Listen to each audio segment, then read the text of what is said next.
Ooh, yeah! Jeff August Ego Trip coming to you live from the Iron Study.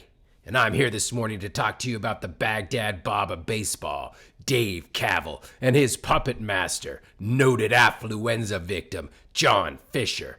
Why? Because, as a macho man used to always say, the cream rises to the top. Ooh, yeah! And these dudes ain't the cream. Who am I? I'm Jeff August.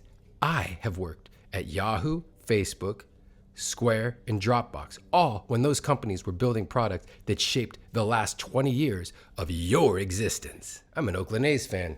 Tony Kemp. What did I learn during those periods of time? Well, I learned that when something doesn't work and consumers don't engage with it, that it isn't the consumer's fault.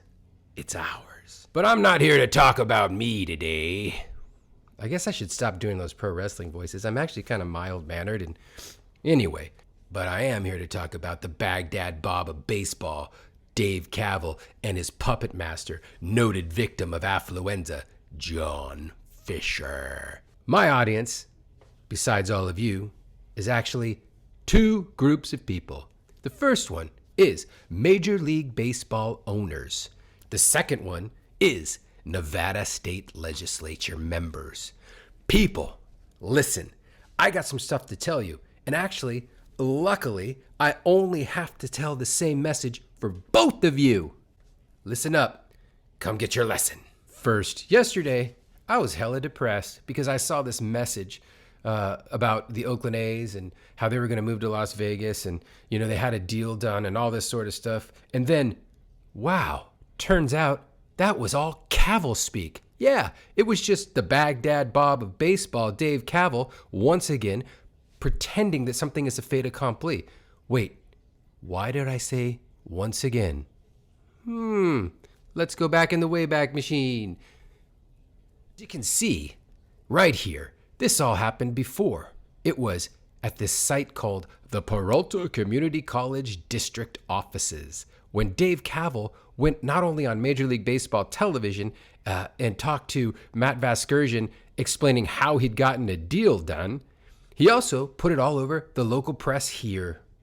But oddly, not too long after that, the headlines were somewhat different, and Dave was caught off guard.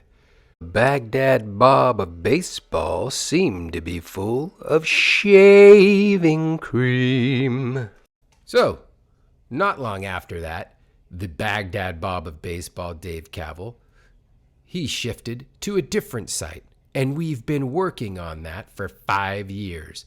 But it's weird because he says it's taking too long, when perhaps at the very beginning of this whole thing, maybe somebody said it would take like 10 years for this thing to get done if it was going to be done at a site that complicated. Who was that person? He was me! Here we go, fast forward to today, and Dave Kaval's once again making an announcement that seems to maybe not square 100% with the truth. The Baghdad Bob of baseball has struck again.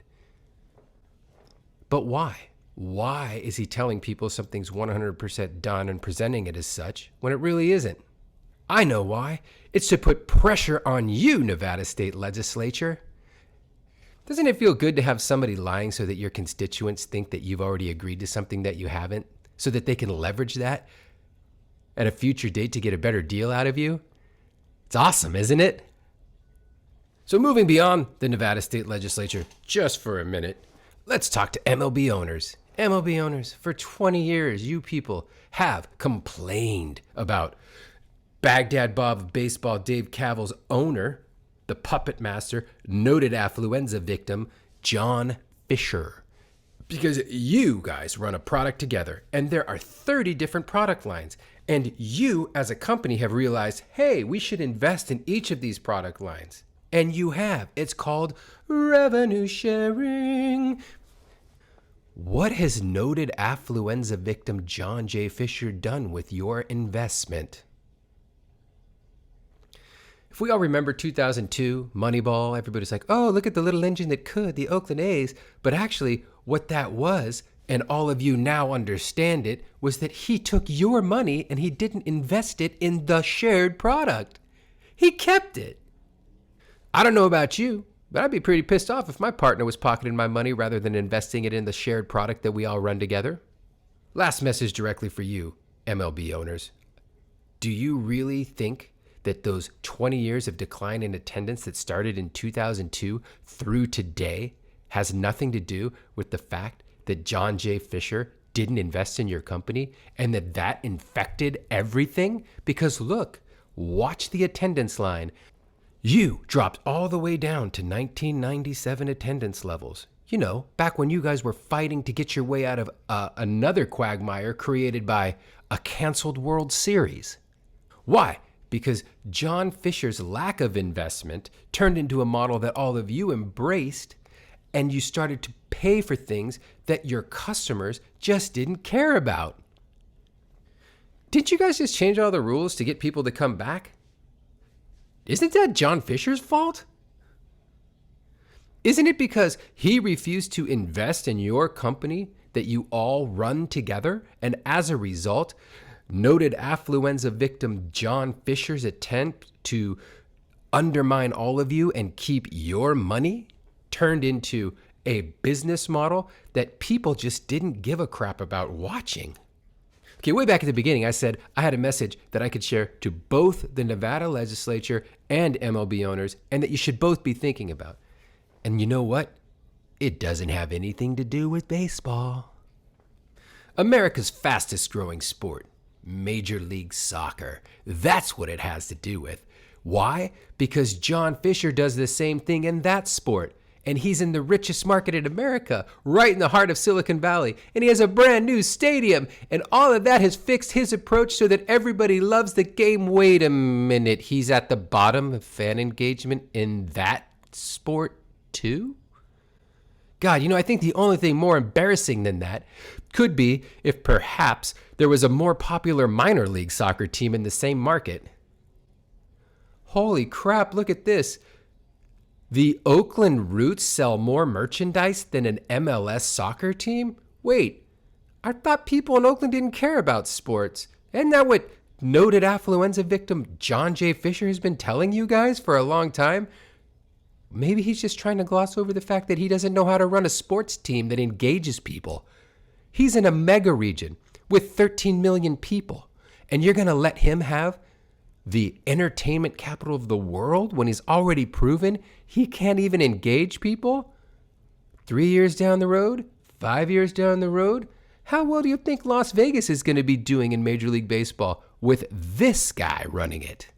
Well, anyway, I kind of want to wrap this up because this is going on way too long. But key message here for all of you, Nevada State Legislature, Major League Baseball owners. The Baghdad Bob of baseball, Dave Kaval, and his puppet master, noted affluenza victim John J. Fisher, are not your friends. They are your enemies. They will not build a business that engages people at all, and they've already proven it in 2 different sports in the same mega region with 13 million people. And now he's going to come to a place where there's 2 million people. And he thinks, you guys think he's somehow going to be able to mine that market better? Are you kidding me? 13 million versus 2? And it's the 13 million's fault that these guys can't run a business? Please. As I said at the beginning, the cream rises. And in this case, we're talking about the opposite of cream, which I don't know what the word for it is, but I'm just going to call it the Baghdad Bob of baseball, Dave Kaval, and his puppet master, noted affluenza victim John J. Fisher. Nevada State Legislature, MLB owners, you guys should be thinking about this stuff before you sign off on these 2 people running anything that has to do with your state, your city, or your shared product. God, I'm so angry, I'm gonna go lift weights. Oh, yeah!